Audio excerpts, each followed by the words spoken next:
बोलिए वृंदावन बिहारी लाल की जय। जब गंधारी ने दुर्योधन को देखा तब आंखों में संचित ऊर्जा से दुर्योधन का शरीर वज्र का हो गया। जहाँ से हम कल कथा छोड़ी थी अब आगे सुनिए। भगवान कृष्ण ने बातों में उलझाकर दुर्योधन को फूलों की माला कमर में पहनवा दी, अन्यथा दुर्योधन को कोई मार नहीं सकता था, क्योंकि भगवान कृष्ण जानते थे कि उसके पूरे शरीर पर गंधारी की दृष्टि पड़ने से उसे कोई मार नहीं सकेगा। गंधारी ने देखते ही बता दिया कि तेरा आवरण वाला शरीर का भाग कच्चा रह गया है, जहाँ गदा लगने से तेरी मृत्यु होगी, अन्यथा तेरा बाकी शरीर वज्र का हो गया है। अपनी शक्ति को संचित करने के लिए इंद्रियों को विषयों से मोड़ना होगा और मन को ईश्वर से जोड़ना होगा। इंद्रियां विषयों से मुड़ जाएं और मन ईश्वर से जुड़ जाए, बस शक्ति अपने अंदर संचित होने लग जाएगी। उदाहरण से बात समझिए। एक 3 फुट गहरा गड्ढा खोदिए और उस गड्ढे के चारों तरफ 8-10 वृक्ष लगाइए। उस गड्ढे को पानी से भर दीजिए और अगले दिन देखिए कि उसमें कितना पानी है। आप देखेंगे कि सारा पानी सूख गया है, उसमें बिल्कुल भी पानी नहीं बचा है। आपके घर में बनी सीमेंट की टंकी को पानी से भर दीजिए और 1 हफ्ते बाद देखिए उसमें जितना पानी भरा था उतना ही मिल जाएगा। मिट्टी के गड्ढे का पानी खाली क्यों हो गया? क्योंकि वृक्षों की जड़ों ने पानी खींचकर सारा पानी सुखा दिया, जबकि सीमेंट की टांकी में सोखने की कोई जगह नहीं, इसलिए उसमें भरा पानी सारा सुरक्षित है। इसी प्रकार हमारी इंद्रियां भी पेड़ के समान है, हमारा हृदय है मस्तिष्क गड्ढे के समान है। भजन से जो तप संचित होता है वह जल के समान है। हम भजन के माध्यम से अपने अंदर जो तप इकट्ठा करते हैं हमारी इंद्रियां उसे सोख लेती हैं। जब इंद्रियां भोगों की ओर दौड़ती हैं या भोग भोगती हैं तब हमारा तप नष्ट हो जाता है। इंद्रियों को विषयों से मोड़ना है और मन को परमात्मा से जोड़ना है। अपनी ऊर्जा को बढ़ाने का शास्त्रों ने यही उपाय बताया है। ऊर्जा बढ़ाने की कोशिश कीजिए, आपको अत्यंत लाभ होगा। सत्यवर्त के पुत्र राजा हरिश्चंद्र हुए। वह सत्यवादी थे। मुख से जो निकल गया सो निकल गया, उसे पूरा करना है। कहते हैं कि हाथी का दांत और बड़ों की बात एक होती है। जैसे हाथी का दांत बाहर निकला है, उसे अंदर ले जाना चाहे नहीं जाएगा। बड़ों के मुख से जो बात निकल जाए, ये देना है, ये करना है, बस निकल गई सो निकल गई। कछुए का सिर अंदर बाहर होता रहता है। छोटे लोगों ने बात कह दी फिर बदल दी। अपने पहले एक कहावत थी, जिसकी एक बात नहीं उसका एक बाप नहीं, जिसकी एक बात उसका एक बाप। ये पुरानी बातें हैं, कभी कभी आपको सुना देते हैं। महाराज हरिश्चंद्र शिकार खेलने जा रहे थे। एक स्त्री रो रही थी। उससे पूछा, हे देवी, तुम कौन हो और क्यों रो रही हो? वह बोली, मैं विश्वामित्र की तृष्णा हूँ। रो इसलिए रही हूँ कि विश्वामित्र तप करके इतना ऊपर जाना चाहते हैं, इतना तप कर रहे हैं कि उससे मुझे भी पीड़ा हो रही है।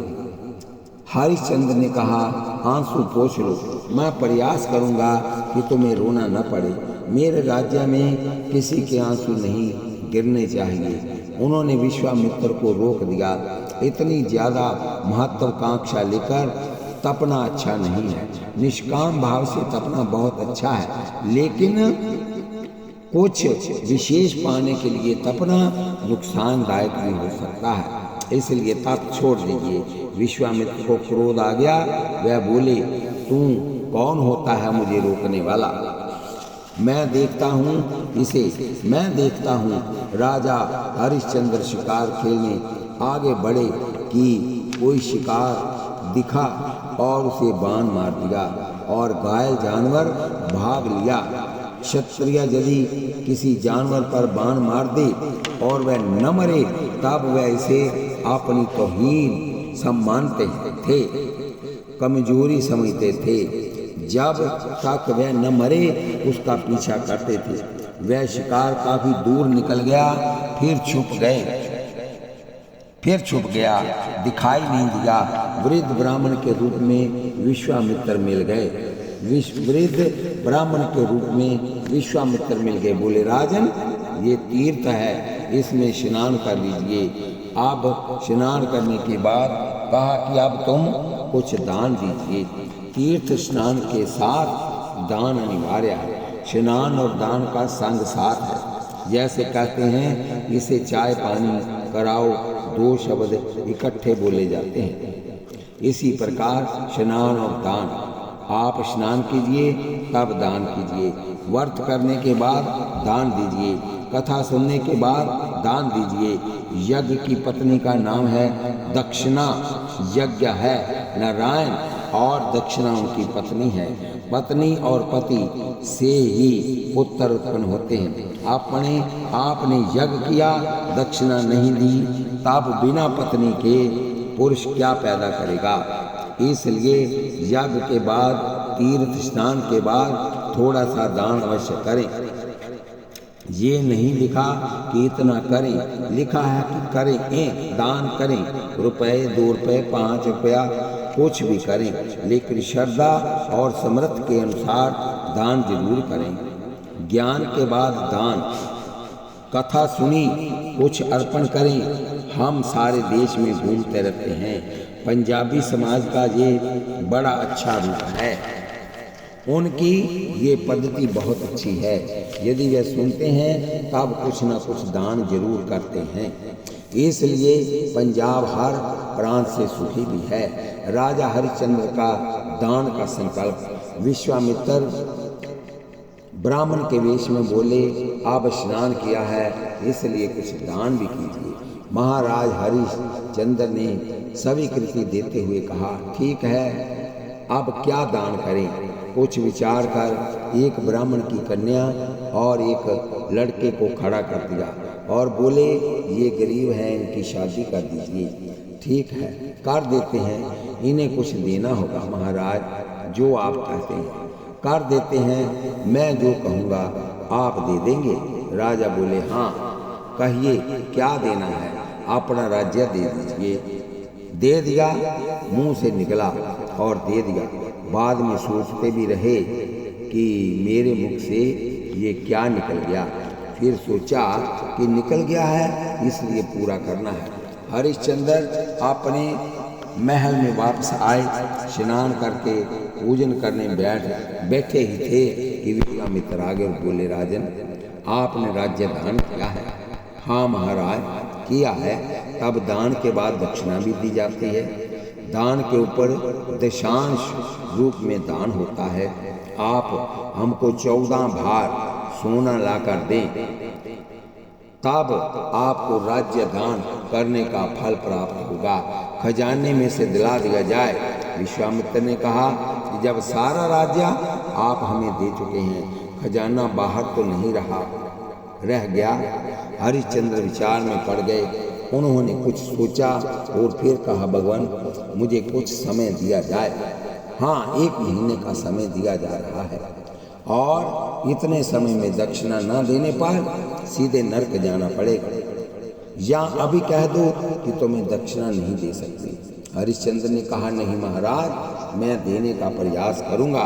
क्षत्रिय सूर्यवंशी के मुख से निकला है, पूरा करना है। बलि ने 3 पग देने का संकल्प लिया। भगवान ने 2 पग में तीनों लोक नाप लिए। बलि ने कहा, तीसरा पग मेरे सिर पर, शरीर पर नाप लीजिए। आज से ये शरीर भी आपको दे दिया, क्योंकि ये भी एक मिट्टी का पिंड है, लेकिन मुझे उरीन कर दीजिए। इसलिए पाताल लोक में भगवान आज भी उनके चौकीदार बनकर खड़े हैं। जो मुख से निकला है उसको पूरा करना है। सत्यवादी राजा की कठिनतम परीक्षा महाराज हरिश्चंद्र, उनकी पत्नी तारा और पुत्र रोहित ने सारे भूषण उतार दिए, राज्याभिषेक उतार कर सादे वस्त्र पहन लिए और महल से निकलकर पैदल चल पड़े। कालीनों पर चलने वाले आज नंगे पांव जा रहे हैं। जब महलों से निकले नगर में समाचार फैल गया, जैसे राम वनवास के समय सड़कों पर खड़े लोग रो रहे थे, वैसे ही इनको साधारण वेशभूषा में नंगे पांव जाते देख लोग रो पड़े। अरे विश्वामित्र, तुम्हारा हृदय पत्थर का है, तुमने छल के साथ दान मांगा। तुम्हारा हृदय, विश्वामित्र को कहा, तुमने छल के साथ दान मांगा और हमारे राजा के साथ ऐसा व्यवहार क्यों किया? नंगे पैर अयोध्या से काशी तक पैदल चलकर गए, कोई सवारी नहीं, रास्ते में खाने पीने की व्यवस्था नहीं। काशी पहुँचते पहुँचते पैरों में छाले पड़ गए। रास्ते में रोहित रोता है, पिताजी अभी कितना दूर जाना है, हमारे रथ कहाँ है, हमने महल क्यों छोड़ दिया? झूठ बोल नहीं सकते, सब कुछ सच सच बता दिया। रोहित बार बार पूछ रहा था, पिताजी दक्षिणा के लिए हम कहाँ जा रहे हैं? बोले काशी तीनों लोकों से न्यारी है, बाबा की नगरी है, उस पर किसी का राज्य नहीं है, वहाँ पर भगवान शंकर ही शासन करते हैं, इसलिए हम काशी चल रहे हैं। भूखे प्यासे चलते रहे लेकिन अपना सत्य नहीं छोड़ा, अपना धर्म नहीं छोड़ा।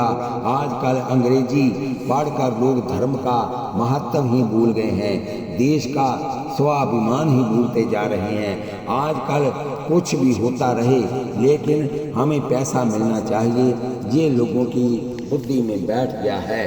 धर्म जाता है जाए, कोई भी शासन करे, हम किसी भी जाति में शामिल होने को तैयार हैं, बस हमें सुख मिलना चाहिए। पहले लोग स्वाभिमानी मान से जीते थे, हम क्षत्रिय हैं, हम माता पिता और गुरु गोविंद सिंह को छोड़कर किसी के सामने सिर नहीं झुकाएंगे।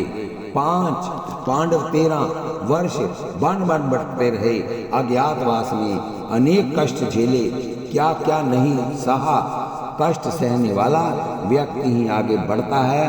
कहा भी गया है, दाना गुले गुलजार होता है, खाक में मिल जाने के बाद साधक के जीवन में चमक आती है, अहंकार को मिटा देने के बाद। ये फूलों का रास्ता नहीं है, ये कांटों का रास्ता है। भक्ति भी कांटों का रास्ता है, धर्म और ईश्वर के रास्ते पर चलना ये कांटों का रास्ता है। इसलिए हर व्यक्ति नहीं चल सकता, कोई सूरमा ही इस मार्ग पर चलता है। शास्त्रों में लिखा है, कोई धीर वीर गंभीर पुरुष ही धर्म और ईश्वर के मार्ग पर चलता है। बाकी व्यक्ति पैसा और पत्नी के गुलाम बनकर सारी जिंदगी खराब कर देते हैं। ये बात याद रखना कि भजन करने वाले की परीक्षा जरूर होती है। जहाँ पैसा आना बिल्कुल बंद हो जाएगा, जहाँ ढेरों ढेर नोट आने शुरू हो जाएंगे, नोट आने बंद हो जाएं तब आप घबरा जाएंगे। ज़्यादा नोट आने लगे तब भजन पूजन छोड़कर होटलों में घूमना शुरू कर देंगे। ज़्यादा नोट आना ही भी खतरनाक है, सावधान होकर रहना। सुरा सुंदरी के चक्कर में न पड़कर भजन करते रहना, क्योंकि ज़्यादा धन देकर भी भगवान हमारी परीक्षा ले रहे हैं और संकट देकर भी देखते हैं कि कितना साहसी है, कितना विश्वासी है। बोलिए वृंदावन बिहारी लाल की जय, बोलिए जुगल सरकार की जय।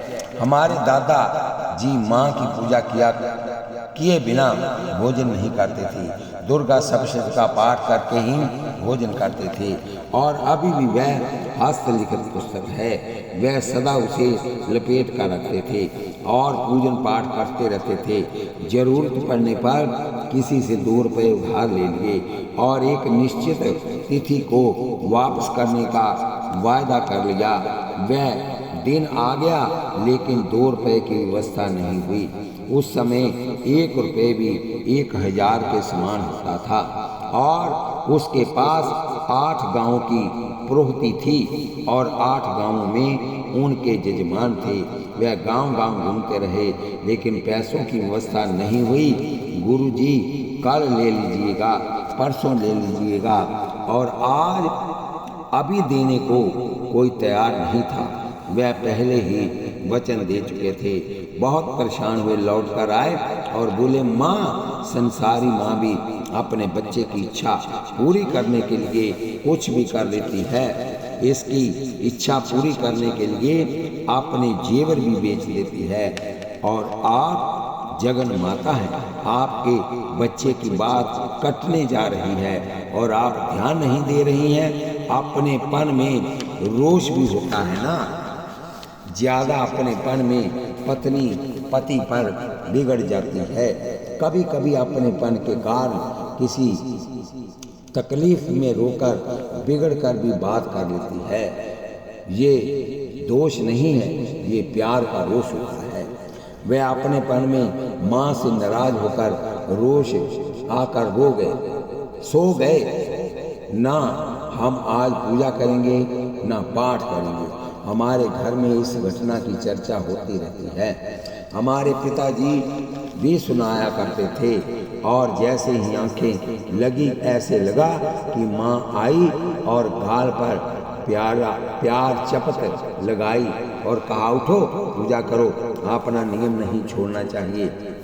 वे उठे और माँ के स्पर्श से गालों पर झंझनाहट सी थी। नहाए, आंखों में आंसू। माँ आज स्वप्न में आई। इस भाव से पुलकित मन से पूजन किया।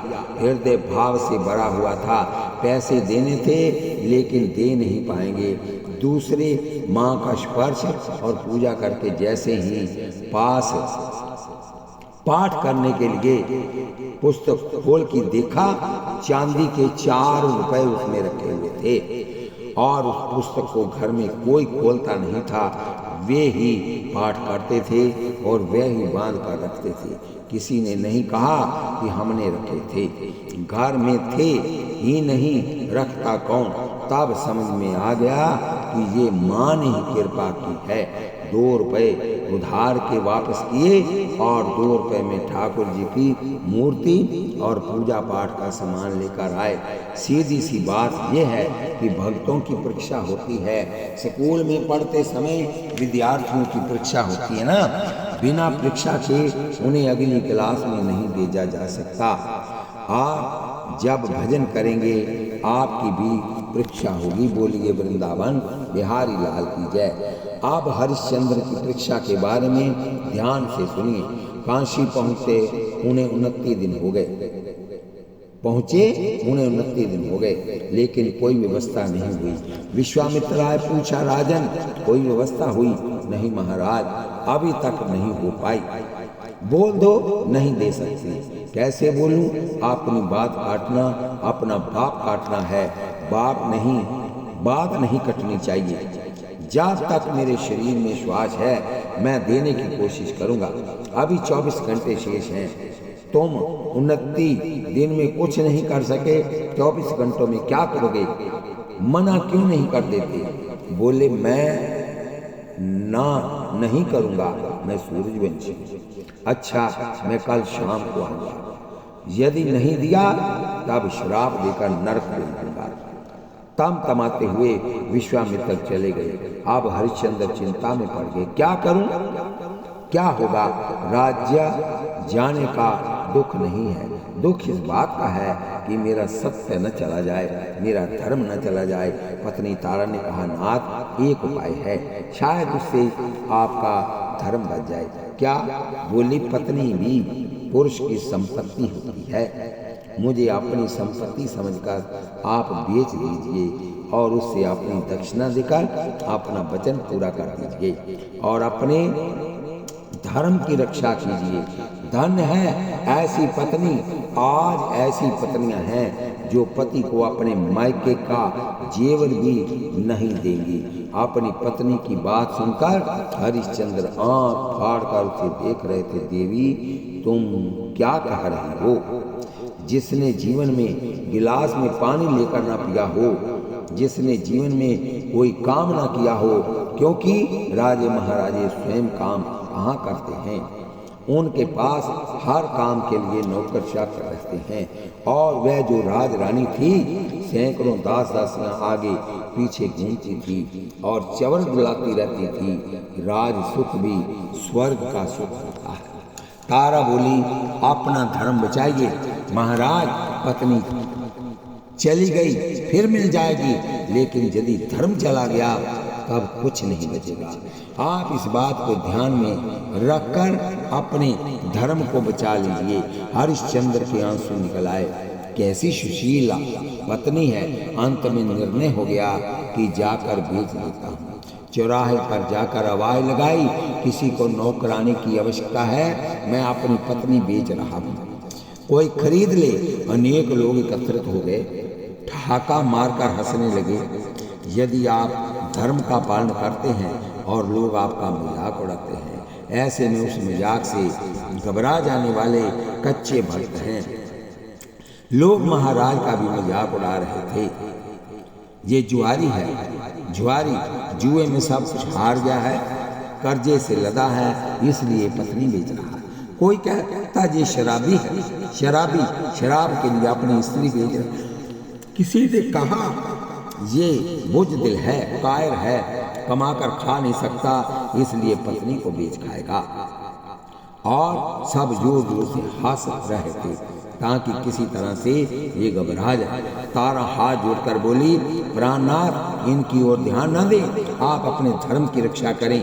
तब तक विश्वामित्र ब्राह्मण बनकर आ गए और बोले, मुझे नौकरानी की जरूरत है, जो बर्तन साफ करे, कपड़े धोए, झाड़ू लगाए, चक्की पीसे, धान कूटे, जरूरत पड़ने पर पैर में तेल लगाकर मालिश करे। यदि ये महिला ये काम कर सकती है तब मैं इसे खरीदने के लिए तैयार हूँ। महाराज चुप हो गए। तारा इतने काम कैसे कर पाएगी? इतने काम तारा ने ये काम कभी किए ही नहीं, वह ये सब काम कैसे करेगी? महाराज को चुप देकर तारा आगे आ गई और बोली, महाराज, मैं सब काम करने को तैयार हूँ, मेरे पति का धर्म बचा। हरिश्चंद्र बोले, देवी, तुम भावुकता में कह रही हो, तुम ये सब काम नहीं कर पाओगी। देखो, जो मालिक से पूरा पैसा लेकर सारा काम नहीं करता, उसको नरक में जाना पड़ता है। आज मैं तुम्हारा मूल्य ले लूं और तुम इसका काम न करो, तब तुम्हारा और हमारा दोनों का पतन हो जाएगा। तारा ने कहा, आप बिल्कुल चिंता न करें, मैं आपके धर्म की रक्षा के लिए सब कुछ करूंगी। ब्राह्मण बने विश्वामित्र ने कहा, इस नारी की मैं इतनी कीमत देता हूँ। और कीमत देकर जब तारा लेकर चलने लगे तब रोहित रोक पड़ा। पिताजी, माँ कहाँ जा रही है? ये क्यों जा रही है? ये इन्हें क्यों लेकर जा रही है? माँ फिर कब मिलोगी? तारा का हृदय पिघल गया। माँ हर दुख सह सकती है, लेकिन अपने बच्चे का क्रदन और विलाप नहीं सह सकती। तारा ने ब्राह्मण देवता से हाथ जोड़कर कहा, जैसे मुझे खरीदा है वैसे ही मेरे बेटे को भी खरीद लो, इसे भी साथ ले चलो, ये भी तुम्हारी सेवा करेगा। बच्चा माँ के पास ही सुरक्षित रह सकता है। ब्राह्मण ने मुड़कर पूछा, बच्चे को बेचोगे? हरिश्चंद्र ने कहा, बेच दूंगा। उसका मूल्य निश्चित हुआ। ब्राह्मण मूल्य देकर और दोनों को लेकर चलने लगा। एक तरफ माँ है, दूसरी तरफ पिता है और रोहित बीच में है। कैसी स्थिति विधि ने पैदा की। पिताजी, अब आप कब मिलोगे? पिताजी, मुझे कहाँ भेज रहे हो? माँ कहाँ जा रही है? पिताजी, मैं आपको छोड़कर नहीं जाऊंगा। माँ, पिताजी को छोड़कर मत जाओ। मैंने छोटा सा बच्चा ऐसा कर्ण विलाप कर रहा था कि ऐसी बात सुनकर पिता का हृदय पिघल उठे, लेकिन नहीं, हरिश्चंद्र की आंखों में आंसू भर आए। लेकिन फिर भी उन्होंने स्वयं को संभाल लिया और बोले, बेटा, भगवान चाहेंगे तो जल्दी मिल जाएंगे। रोती रोती तारा ने कहा, मेरे लाल, हमने अपने जीवन में माँ भगवती की उपासना की है, वह हमारी नौका मझधार बनकर मझधार में डूबने नहीं देगी। तारा ने अपने पति की परिक्रमा की और जब चरणों में प्रणाम किया तब फिर कुछ समय के लिए महाराज हाजिर हो गए और उसकी आंखों से टप टप आंसू बह रहे थे और तारा कह रही थी, महाराज सत्य की रक्षा कीजिए, धर्म की रक्षा कीजिए। सोना आग में तप कर ही शुद्ध बनता है, व्यक्ति कष्ट सहकर ही महान बनता है। यदि आपने जीवन में कष्ट नहीं सहा और कष्ट से बचने के लिए आपने दासता स्वीकार कर ली तो वह जीवन कोई जीवन नहीं है। बोलिए वृंदावन बिहारी लाल की जय। तारा और रोहित चले गए तब तक हरिश्चंद्र दिखाई देते रहे। जब तक हरिश्चंद्र दिखाई देते रहे तब तक रोहित रोता रहा। पिताजी और ब्राह्मण झटका मारता है, थप्पड़ मारता है, रोहित गिर पड़ता है कि किसी तरह ये अपना धर्म छोड़ दे। घर जाकर उसने तारा से कहा, ये झाड़ू लगाओ, ये बर्तन साफ करो, ये कपड़े साफ करो, ये गेहूं पीसो। काम करते करते तारा के हाथों में छाले पड़ गए। जब वह थोड़ा सा भी बैठ जाती तब वह आकर कहता, दुष्ट, मैंने तेरे लिए इतने पैसे दिए और तुम 1 घंटे के काम में 4 घंटे लगा रही है। जो पैसे लेकर स्वामी का काम नहीं करता उन्हें नरक जाना पड़ता है। यदि तू काम नहीं करेगी तो मुझे नरक जाना पड़ेगा। यदि तू काम नहीं करेगी तो मुझे नरक जाना पड़ेगा। तारा घबराती हुई कहती, नहीं भगवान, मैं अभी काम कर देती हूँ। हाथों में छाले हैं फिर भी काम कर रही है। ब्राह्मण पत्नी के पैरों पर तेल लगाकर उसकी मालिश करती। इतना कष्ट सहकर भी उसके मन में सदा यही भाव रहता कि हे विधाता, हे मेरे प्रभु, मेरे पति का धर्म सुरक्षित रहे और वे अपना वचन पूरा कर सकें। फिर विश्वामित्र अपने रूप में हरिश्चंद्र के पास पहुंच गए। दक्षिणा का कुछ अंश प्राप्त करके बोले, सूर्य अस्त हो रहा है लेकिन तुमने अभी आधी ही दक्षिणा दी है, बाकी दक्षिणा कहाँ से दोगे? हरिश्चंद्र ने कहा, मैं स्वयं को बेचकर अपनी दक्षिणा पूरी करूंगा। उसी समय परवीर नामक का एक ढोम आया। आज भी उसके वंश के लोग कंशी में हैं। हट्टा कट्टा लंबा चौड़ा परवीर आ गया, हाथ में लाठी लिए हुए था और 2-4 सेवक साथ में थे। लाल लाल उसकी आंखें, टेढ़ी मेढ़ी पगड़ी और बोला, मुझे एक नौकर की जरूरत है। हरिश्चंद्र ने कहा, हाँ, मैं स्वयं को बेचने को तैयार हूँ, लेकिन काम क्या करना है? डोम बोला, काम है मुर्दा टैक्स लेना। बिना टैक्स लिए कोई मुर्दा शमशान में जलने न पाए, यही तुम्हारा काम होगा। मैं जाति का डोम हूँ, परवीर मेरा नाम है। हरिश्चंद्र कांप गए। लोग अपने प्रिया के वियोग में रोते चिल्लाते, छाती पीटते शमशान आएंगे और मुझे उनसे टैक्स मांगना पड़ेगा, खफन मांगना पड़ेगा। हे विधाता, मुझे कितना करूर काम करना पड़ेगा। विश्वामित्र ने कहा, जब ये बाकी दक्षिणा के पूरे पैसे देने को तैयार है फिर तुम आनाकानी क्यों करते हो? हरिश्चंद्र ने कहा, बड़ा क्रूर कर्म है, ऐसा काम शायद मैं न कर पाऊं। आप भी मुझे खरीद लीजिए, आप ही मुझे खरीद लीजिए, अपना दास बना लीजिए, मुझे ऋण से ऋण कर दीजिए। अच्छा, तुम मेरे दास बनना चाहते हो? इसके नहीं, लेकिन ये बताओ कि सेवक का धर्म क्या है? स्वामी की आज्ञा का पालन करना। ये बात जानते हो? हाँ, जानता हूँ। मैंने तुम्हें ऋण से मुक्त किया, अब तुम मेरे दास बन गए। हरिश्चंद्र ने कहा, हाँ जी हाँ, बन गए। विश्वामित्र बोले, परवीर, रुपए दे दो और इसे ले जाओ और अपने काम में लगाओ। तुम जो काम कहोगे इसे करना पड़ेगा, अन्यथा ये नरक में जाएगा। परवीर, प्राचीन काल में नरक का बहुत भय होता था। आजकल नरक स्वर्ग सब बेकार की बातें हैं, इसलिए आजकल इतना पापाचार और भ्रष्टाचार बढ़ रहा है। आजकल भ्रष्टाचार साधारण बात हो गई है। पहले बेईमानी का धन खाना पाप समझते थे, पर वीर ने 1-2 डंडे भी लगा दिए और जाकर जेल में डाल दिया। 3 दिन तक जेल में पड़े रहे, खाने को नहीं